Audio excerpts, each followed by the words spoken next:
3.5 కోట్ల నుండి 5.5 కోట్ల బడ్జెట్ లో ప్రీమియం విల్లాస్ లో centralised AC with fresh air infusion అందిస్తుంది జనప్రియ అప్స్కేల్ ఎలీసియం.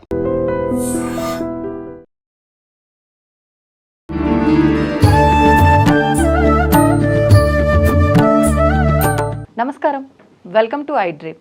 ధర్మ మార్గం విత్ విజిత కార్యక్రమానికి స్వాగతం. ప్రస్తుతం మనతో పాటు ఉన్నారు అగస్త్య స్పిరిచువల్ ఆర్గనైజేషన్ వ్యవస్థాపకులు ఆదూరి ఉదయ్ భాస్కర్ గారు. ఇప్పుడు వారితో మాట్లాడదాం.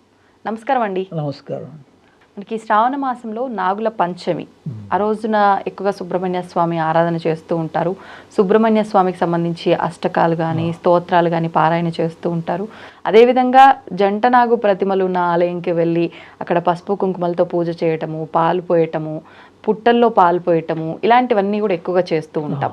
ఎందుకు ఈ రోజున విశేషంగా పాములను పూజించటం కానివ్వండి, జంటనాగులను పూజించటం కానివ్వండి, అదేవిధంగా ఈ పుట్టకు చేస్తున్న ఆరాధన ఎందుకు, అసలు ఎందుకు ఈ పంచమికి ఇంత విశిష్టత? ఇది సుబ్రహ్మణ్య స్వామి ఆరాధన. నాగ పంచమి ఉంటుంది, సుబ్రహ్మణ్య షష్ఠి ఉంటుంది, తర్వాత నాగుల చవితి ఉంటుంది. 3 రకాలుగా కూడా, అంటే చవితి రోజున, పంచమి రోజున, షష్ఠి రోజున 3 సార్లుగా 3 తిథుల్లో కూడా ఇండిఫరెంట్గా ఆయా మాసాల్లో ఇవి పండుగలు వస్తూ ఉంటాయి. మూడిట్లోనూ కూడా సుబ్రహ్మణ్య స్వామి ఆరాధన అందరూ ఒకే పద్ధతిలో బహిర్గతంగా చేసేదంతా అలాగే చేస్తుంటారు. కానీ దీని విశిష్టత ఏంటంటే, నాగ పంచమికి, నాగుల చవితికి వ్యష్టి కుండలిని అంటారు. దాన్ని వ్యష్టి కుండలిని అంటే సుబ్రహ్మణ్య స్వామి అంటేనే కుండలిని స్వరూపం, మన దేహంలో ఉన్న కుండలిని స్వరూపం.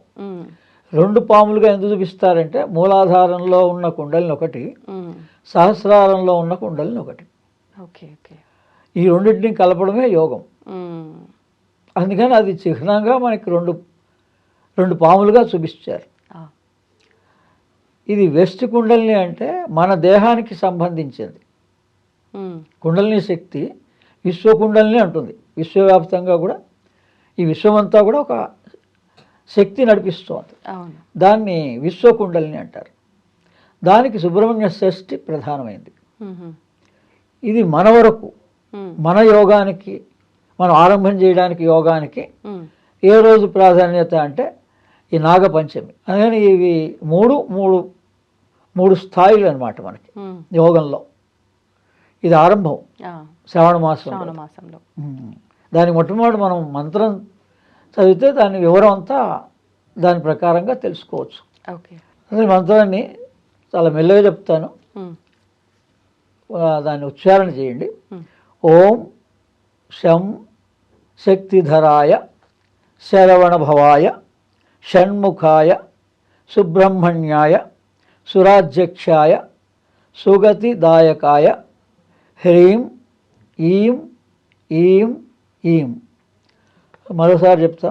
ఓం శం శక్తిధరాయ శరవణ భవాయ షణ్ముఖాయ సుబ్రహ్మణ్యాయ సురాధ్యక్షాయ సుగతిదాయకాయ హ్రీం ఈం ఈం ఈం. ఇంత పెద్ద మంత్రం అంటే షణ్ముఖ సుబ్రహ్మణ్యుడు కాబట్టి 6 మంత్రాలు ఉంటాయి ఇందులో. 6 కలిపే అంటే 6 కలిపి చదవచ్చు. ఒక్కొక్క మంత్రానికి కూడా అంత శక్తి ఉంటుంది. అంటే సామాన్యంగా సుబ్రహ్మణ్య స్వామి మంత్రం అంటే శరవణ భవ అని ఇస్తారు, దానికి కూడా అంత శక్తి ఉంటుంది. అందుకని దీనికి ఈ వివరణ ఏంటంటే, ఓంకార స్వరూపుడు గణపతి, శక్తికి సంబంధించిన బీజాక్షరం సుబ్రహ్మణ్య స్వామి. హ్రీం సుబ్రహ్మణ్య స్వామి మంత్రం హ్రీం.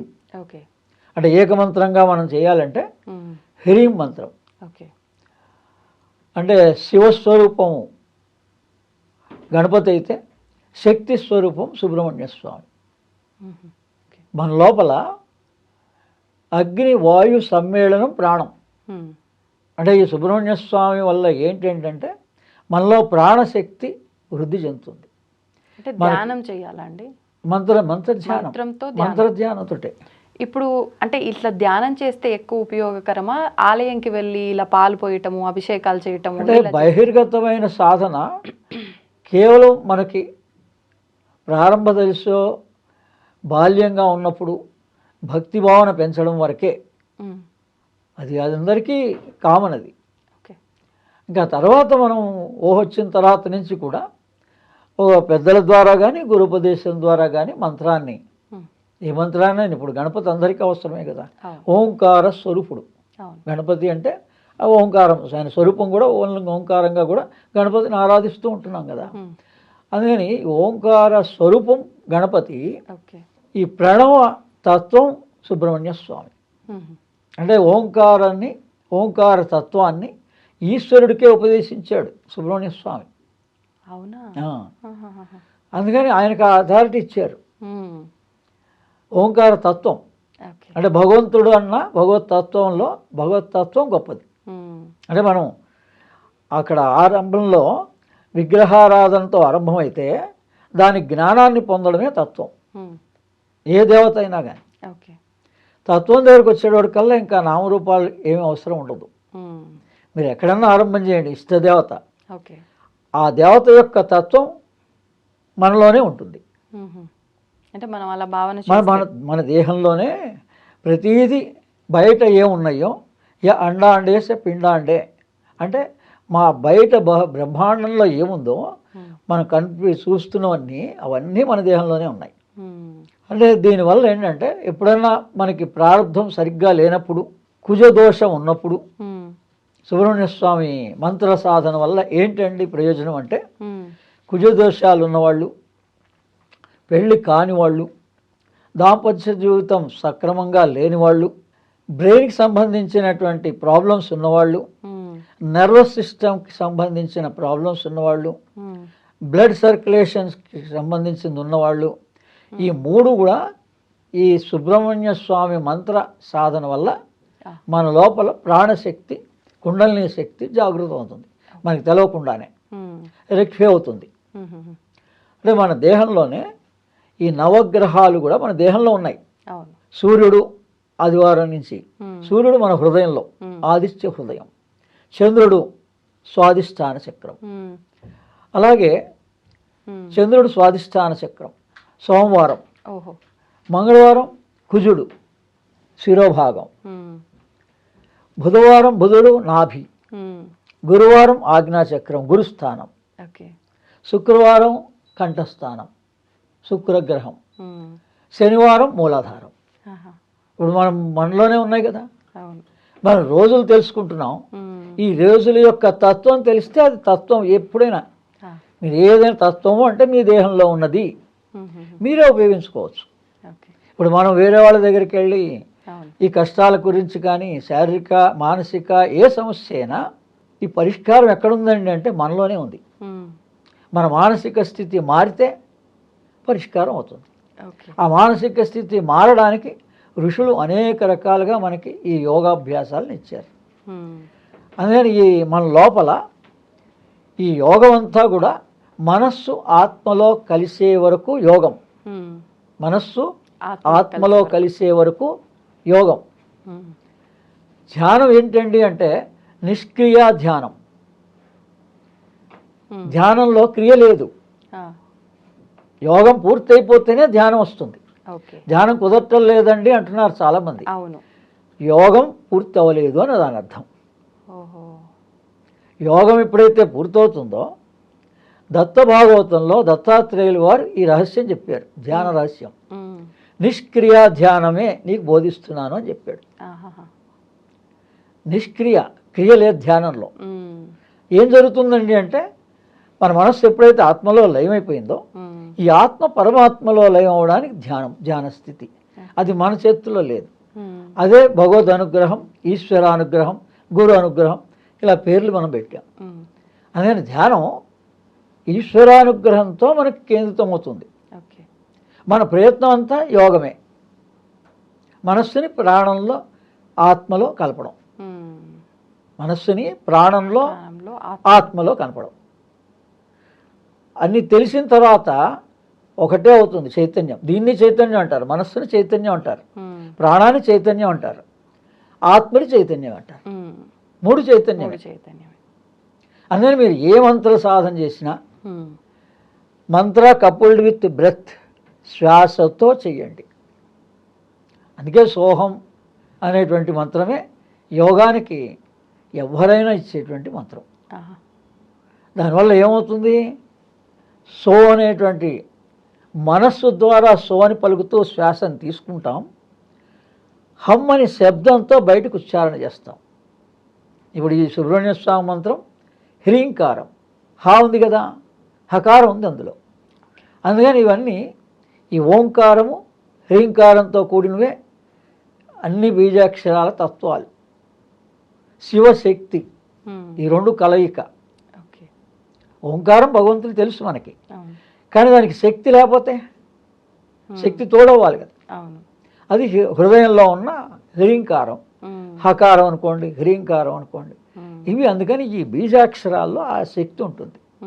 అందుకని ఈ మంత్రాన్ని మొదట మనం ఏమన్నాం, ఓం శం శక్తిధరాయ శరవణ భవాయ షణ్ముఖాయ సుబ్రహ్మణ్యాయ సురాధ్యక్షాయ సుగతిదాయకాయ హ్రీం ఈం ఈం ఈం ఓంతో ఆరంభం చేసాం. అవును. మీరు ఈ 6 మంత్రాల్లో ఏ ఒక్క మంత్రాన్నన్నా ఉచ్చరించవచ్చు. అంటే ఒక్కటి తీసుకున్నా మీకు శక్తి వస్తుంది. చేయాలండి. ఓం ఓం హ్రీం శం శక్తిధరాయ ఓం శరవణ భవాయ. ఆహా. ఓకే. ఓం యాడ్ చేస్తే సరిపోతుంది. దానికి చివరిలో హ్రీం, ఓం శరవణ భవాయ హ్రీం. ఓకే. ఈ తత్వం తెలుసుకోవాలి. అంటే దీని విశేష అర్థం ఏంటో తెలుసుకుంటే మనకి భయ సందేహాలు ఉండవు. ఏమంటే ఈ మంత్రాన్ని నేను పూర్తిగా ఉచ్చరించగలిగానా లేదా, అంత భగవంతుడు లోపలే చూసుకుంటారు. అందుకని ఓంకారం అంటే గణపతి అనుకోవాలి, హ్రీంకారం అంటే సుబ్రహ్మణ్య స్వామి. ఓకే. అందుకని అమ్మవారిని కనుక మనం ప్రార్థన చేస్తుంటే ఈ ఇద్దరి యొక్క అనుగ్రహం కలుగుతుంది మనకి. ఓకే.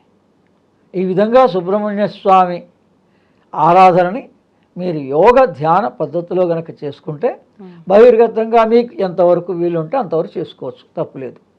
దాన్ని తక్కువ సమయంలో ముగించి ఈ మంత్ర ధ్యానాన్ని మానసికంగా 24 గంటలు చేసుకోవచ్చు. ఓకే. మీరే ఒక నియమం పెట్టుకొని మేము ఇంత మంత్రం చేస్తాం అనుకుంటే మీకు ఏ రకమైన కష్టమైనా, ఏ రకమైన ప్రార్థమైనా, ఏ దోషమైనా సుబ్రహ్మణ్య స్వామి మంత్రం వల్ల మనకి ఉపయోగం కలుగుతుంది. ధన్యవాదాలండి. And for more videos, Please subscribe to iDream. Please subscribe to iDream. Please subscribe iDream. And please subscribe to iDream. For more videos, subscribe to iDream. please like, share and subscribe to the channel. Congratulations, iDream. Subscribe to iDream. Subscribe to iDream. So subscribe to iDream Media. iDream ki iDream team andarki huge congratulations. Please subscribe iDream Media. Please subscribe to iDream. Subscribe iDream. Please subscribe to iDream. iDream అంటే నా కళల ఛానల్ను subscribe చేసుకున్న నోరు తిరుగుతలేదు, మీరైతే గంట గుర్తు కొట్టండి. For more such videos, please subscribe to iDream. Subscribe to iDream. Please subscribe to iDream. Please subscribe iDream Media. Please do subscribe to iDream. Please subscribe to iDream Media. For best entertainment and information, please subscribe iDream. And don't forget to subscribe to iDream.